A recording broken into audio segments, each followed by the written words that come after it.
শবে বরাতের রোজা ও নামাজ, শবে বরাতের কোনো আমল আছে কিনা, শবে বরাতের রোজা ও নামাজের নিয়ম কি? সবচেয়ে বহুল জিজ্ঞাসিত প্রশ্ন এখনকার। শবে বরাত আসছে, যেটাকে আসলে হাদিসের ভাষ্যে বলা হয়েছে মধ্য শাবানের রাত, শবে বরাত না। এটার হাদিসের ভাষ্যের নাম কি? মধ্য শাবানের রাত। এই মধ্য শাবানের রাত বা মধ্য শাবানের রজনী, এই রাতে যেটাকে আমরা শবে বরাত বলি, এই রাতের নামাজের নিয়ম কি? কয় রাকাত পড়তে হবে, কোন রাকাতে কোন সূরা কতবার পড়তে হবে, এটা বহুল জিজ্ঞাসিত একটা প্রশ্ন। এবং এ ব্যাপারে আমরা অনেকে জানি যে শবে বরাতের নামাজে এত রাকাত পড়তে হবে, সেখানে সূরা কুল হুয়াল্লাহ, ইখলাস এতবার পড়তে হবে, ইত্যাদি ইত্যাদি। লাইলাতুল কদর ছাড়া অন্য যে সমস্ত রাতের ফজিলত আছে, এর মধ্যে 10টা রাতের কথা আল্লাহ তাআলা শপথ করেছেন, ওয়াল ফাজরি ওয়া লায়ালিন আশর। সে 10টা রাত হলো জিলহজের প্রথম দশক। খবরও নেই আমাদের দেশে মানুষের, যে রাতগুলো শপথ আল্লাহ কোরআনে করছেন, কত ফজিলতপূর্ণ। কিন্তু জিলহজের প্রথম দশকের রাতের কোনো বিশেষ ফজিলতের কথা আমরা কয়জনে জানেন? যাই হোক, মধ্য শাবান রজনীর কথা আমরা বেশি জানি শুধু না, সবচেয়ে বেশি আমরা এ রাতে ইবাদতের চেষ্টা করি। সবচেয়ে বেশি চেষ্টা তো হওয়া উচিত হলো লাইলাতুল কদরে। এর পাশাপাশি যদি কেউ মধ্য শাবানের রাতে আল্লাহ তাআলার ক্ষমা লাভের চেষ্টা করে, সেটা দর্শনীয় না, সেটা জায়েজ। এ রাতের এতটুকু ফজিলত অবশ্যই প্রমাণিত যে আল্লাহ রাব্বুল আলামিন এ রাতে হিংসুক ছাড়া, মুশরিক ছাড়া বাকি মানুষগুলোকে সাধারণ ক্ষমা ঘোষণা করেন। অতএব এ রাতের একেবারে কোনোই ফজিলত নেই, ব্যাপারটা সেরকম না। বিভিন্ন হাদিসের আলোকে এটুকু অন্তত সাব্যস্ত হয় যে আল্লাহ তাআলা হিংসুক এবং আপনার মুশরিক ছাড়া, মানুষের পিছে লাগে শত্রুতা, এই মানুষরা বাকি মানুষকে মাফ করে। তাহলে মধ্য শাবানের রাত বা যেটাকে শবে বরাত বলছি আমরা, এই রাতের মূল আমলই হলো, এটাকে কেন্দ্র করে মূল আমলই হলো নিজেকে শিরক এবং হিংসা থেকে পরিচ্ছন্ন করা, সাধারণ ক্ষমার উপযুক্ত করা। এটা হলো মূল আমল, বাস। এর বাইরে আপনি ক্ষমা লাভের জন্য যদি চেষ্টা করেন, সেটা কোনো দর্শনীয় বিষয় নয়। তবে এই রাতকে কেন্দ্র করে বিশেষ ফরম্যাটে নামাজ, রাত জেগে, তারপর বিশেষ ফরম্যাটে ইবাদত, এই সূরা এতবার, এই নামাজ এত রাকাত, এরকম কোনো কথা কোরআন হাদিসে বর্ণিত হয়নি। এগুলো আমরা মনগড়া বানিয়ে নিয়েছি। এবং যদি এরকম কোনো ফরম্যাট আমরা ঠিক করে নিয়ে সেভাবে ইবাদত করাটাকে আমরা এ রাতের আমল, শরিয়া সিদ্ধ আমল মনে করি বা সুন্নাহ আমল মনে করি বা কোন নির্দিষ্ট আমল মনে করি, তাতে বেদাতে পর্যবসিত হবে। অতএব বাড়াবাড়ি এবং ছাড়াছাড়ি এই দুইটাই আমাদেরকে পরিহার করতে হবে। যতটুকু আছে ততটুকু আমরা আমল করব এবং এসে আমল অনুযায়ী আমরা চলার চেষ্টা করব। শবে বরাতে সবচেয়ে বেশি মানুষ মসজিদে কেন ভিড় জমায় বলেন তো? শবে কদর বেশি ফজিলতপূর্ণ না এই রাত? শবে কদর কোনো তুলনা আছে শবে কদরের সাথে কোনোটার? কিন্তু শবে কদরে কি এত মানুষ ইবাদত বন্দেগী করার চেষ্টা করে শবে বরাতে যত করে? কারণ কি?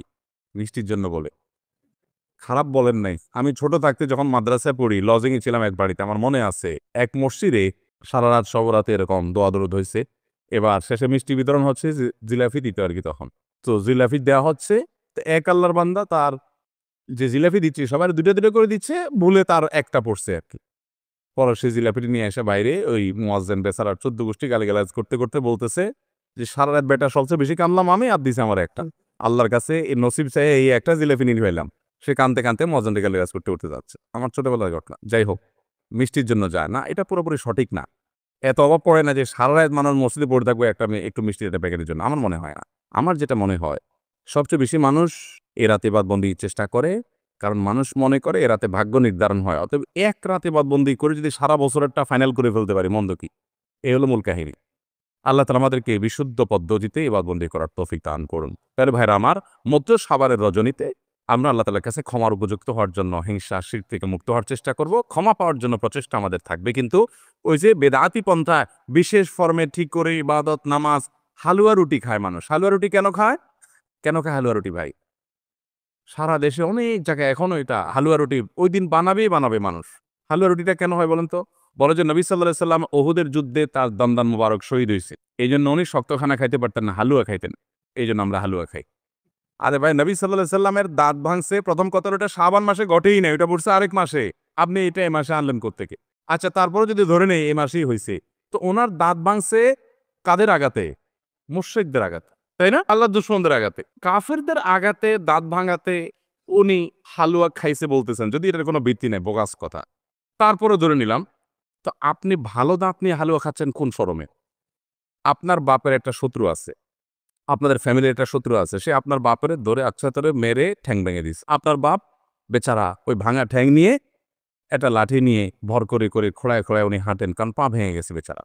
আপনি আপনার বাবার ওই যে শত্রু, যে আপনার বাপের পা ভাঙছে, ওই শত্রুর সাথে আপনার বিরাট দরম বরম দোস্তি, চা দোকানে আড্ডা পাড্ডা মারেন, সব জায়গায় ঠিক আছে। কিন্তু বাড়িতে আইসা বাপের সামনে আপনি ভালো পাও নিয়া একটা লাঠি নিয়ে আপনি খোঁড়ায় খোঁড়ায় হাঁটেন। কেন? বাবার প্রতি সহমর্মিতা দেখা, যে আমার বাবার যেহেতু পা ভেঙে দিছে এই জন্য বাবা খোঁড়া খোঁড়া হাঁটে, আমি এখন ভালো পাও নিয়া লাঠি নিয়ে খোঁড়ায় খোঁড়ায় হাঁটতেছি। কি বলেন?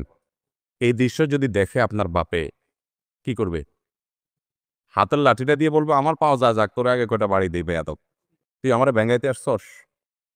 আমার পা ভাঙছে যারা, তুই পারলে তাদেরকে বিচারের আওতায় আনবি, তাদের একটা বিহিত করবি। সেটা না করে তার লগে তলে তলে তোমার সম্পর্ক, তুমি আসছো আমার এখানে নাটক করে আমার সহমর্মিতা জাহির করতে। নবী সাল্লাল্লাহু আলাইহি সাল্লামকে যারা দাঁত ভাঙছে তাদের সাথে তো দোস্তির কোনো কমতি নেই, তাদের প্রতি তো আপনার সহমর্মিতার কোনো কমতি নেই, ওয়ালা বারা বলতে কিছুই নেই। কিন্তু আপনি হালুয়া খায়া ভালো দাঁত নিয়া আপনি নবী সাল্লাল্লাহু আলাইহি ওয়াসাল্লামের প্রতি সহমর্মিতা প্রদর্শন করছেন। এর চেয়ে হাস্যকর আর কি হতে পারে? আল্লাহ আমাদেরকে সঠিকভাবে দিন পালন করার তৌফিক দান।